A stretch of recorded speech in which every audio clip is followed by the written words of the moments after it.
Hello guys, in this tutorial you will learn how you can ask Qwen AI to regenerate or recreate a reply that has already been given to you in a chat or conversation. For example, if you're not 100% content with the outcome of the reply or the quality. So let us guide you through this. So navigate to Qwen AI Studio, log into your account and navigate to the given chat here on the left hand side. Wait for the chat to be loaded. And then scroll to the given reply, right? So I will go with this one here, for example. You will see this regenerate button at the bottom of that reply.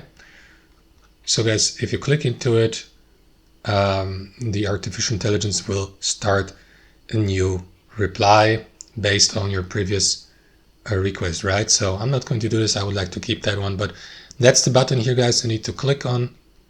And that's how it works. Thanks for watching, and I'll see you next time.